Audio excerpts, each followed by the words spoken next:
Hablaremos esta noche de la caída de los ángeles.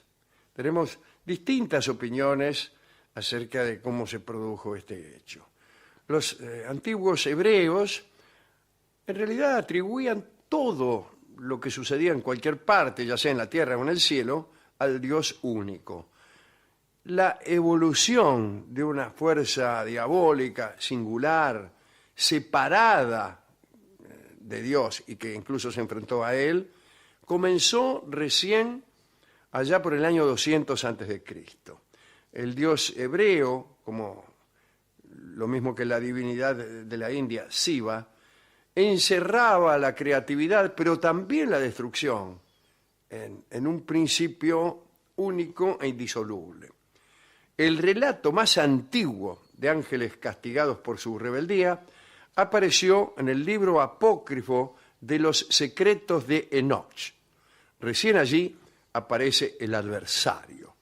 Hacia la época en que se compiló el Nuevo Testamento, la influencia de Enoch había sido bastante asimilada con las concepciones duales del persa Zoroastro, la posterior, no menos persa, del mazdeísmo, Zaratustra, ¿no? Que fue quizá la primera religión que históricamente planteaba al bien y el mal, ¿no? Ahrimán por un lado y por el otro, Ahrimán el diablo, Ahrimán el malo, y Ahura Mazda u Ormuzd, la divinidad creadora y bienhechora.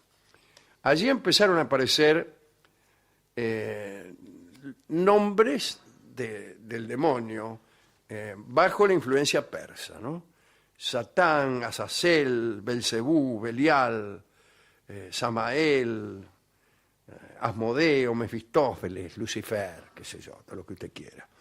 Existen por lo menos 7 versiones diferentes acerca de cómo apareció Satán y cómo logró reunir tal cantidad de seguidores angélicos, no estoy hablando de los malandros, claro. no estoy hablando de un problema de inseguridad.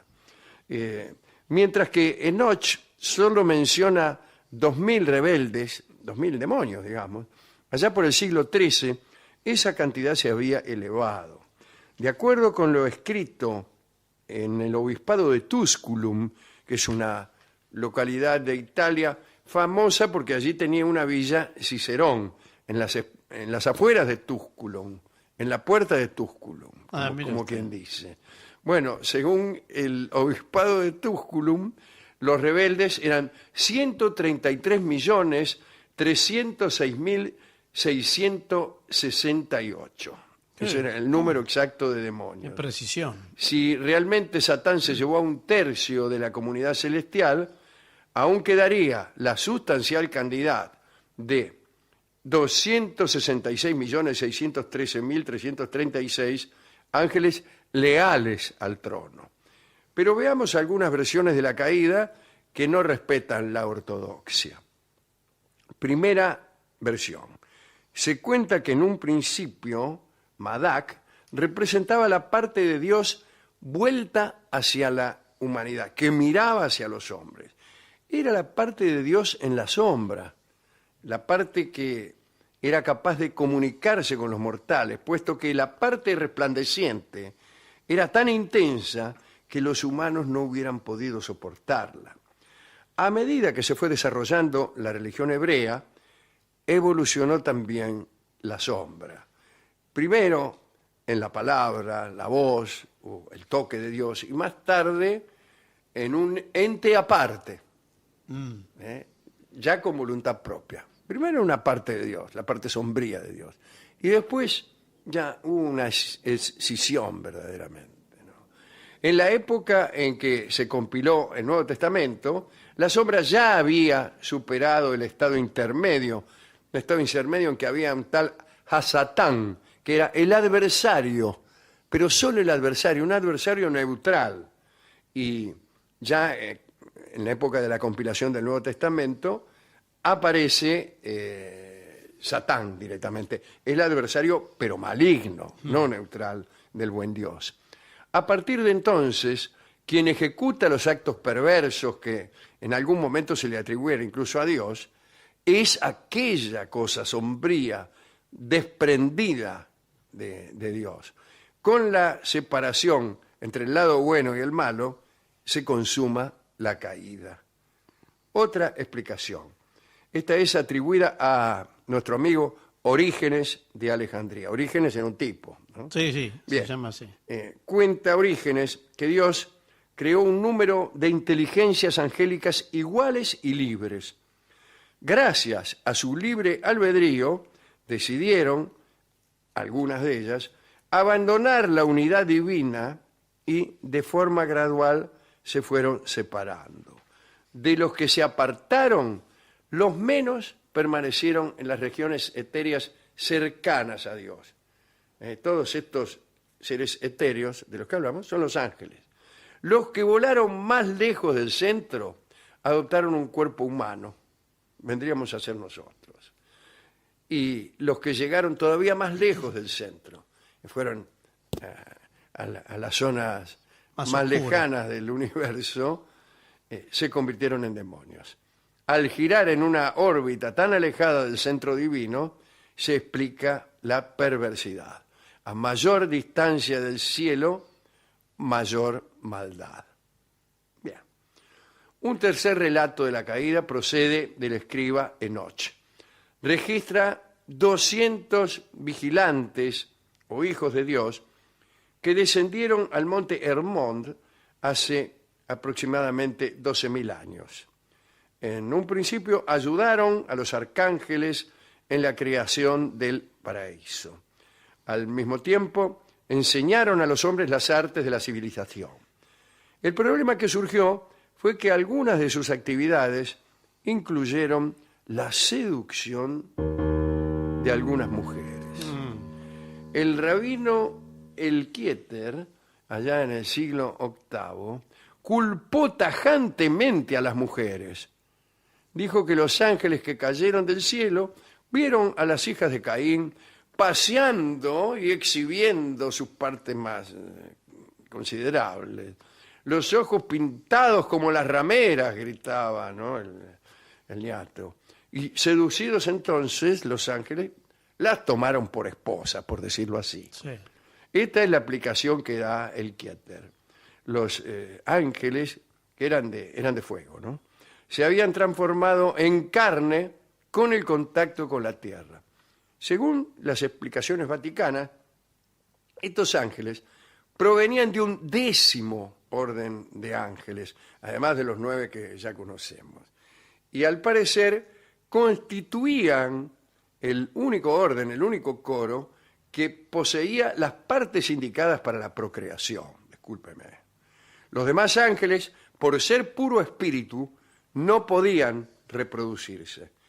Estos ángeles terrenales no solo cohabitaron con los mortales, sino que también les enseñaron muchas de las formas secretas del cielo, como por ejemplo la forma de construir armas de metal o fabricar perfumes y cosméticos para que las mujeres fueran todavía más deseables. O sea que todo lo que saben hoy, Helen Curtis, Dorothy Gray, Angel Face, toda esa gente, fue una sabiduría robada del cielo por estos ángeles del 10º orden. Es la primera vez que escucho un vínculo entre la cosmética y el armamentismo. Sí, provienen de la misma fábrica, provienen del cielo ambas cosas. Estos ángeles engendraron en las mujeres unos monstruos horrendos que causaron mucho daño, pero finalmente fueron aniquilados por los ángeles fieles al trono. Por su parte, Dios envió a los padres angélicos, cuando digo padres angélicos digo estos ángeles que habían engendrado monstruos, ¿no?, a las tinieblas eternas. Otra historia acerca de una caída angélica explica que un ángel quiso sentarse en el trono de Dios y Dios lo expulsó del cielo de una patada. Es una versión muy simplista. El demonio no sería más que uno que se sentó donde no debía. Y vamos con la última. Parece que Dios había presentado a Adán, su creación, a las jerarquías celestiales. Y el ángel Samael se negó a saludarlo. No, yo no ¿Por qué? saludo a ¿Qué le nadie. pasó? Dice, explicó que un hijo del fuego, como él, no podía inclinarse ante un hijo del barro, como era Claro. Adán. Al escultor divino no le gustó, desde luego, esta negativa, y precipitó a Samael al abismo, pero lo precipitó después de una prueba de ingenio en la que Samael perdió. Existe una versión sufí más interesante. En ella se ve a Samael como el ángel que más amaba a Dios. Cuando creó a los ángeles, Dios les dijo que no debían inclinarse ante nadie más que ante él. Pero después creó a Adán, a quien Dios consideró más importante que los ángeles. Y les ordenó entonces inclinarse ante la nueva figura, olvidando o revocando su mandato anterior. Y Samael se negó. Era incapaz de desobedecer el primer mandato. Y Dios no comprendió el dilema de Samael y lo expulsó del cielo por un malentendido. Solo por entender que los mandatos de Dios son irrevocables, en fin. Para Samael, el sufrimiento mayor del infierno fue la ausencia del bien amado. Y para la tradición sufí, el infierno constituye la terrible soledad de la separación del amor. En esta historia, Samael aborrece al hombre como el nuevo objeto del amor de Dios, como la criatura que lo ha sustituido. Y esta es la última, quizá la más bella de las historias. Hemos ido a la discoteca a buscar discos de ángeles y nos ofrecieron 266 millones, Sí. etc. Elegimos La muerte del ángel, esta bella obra de Astor Piazzolla.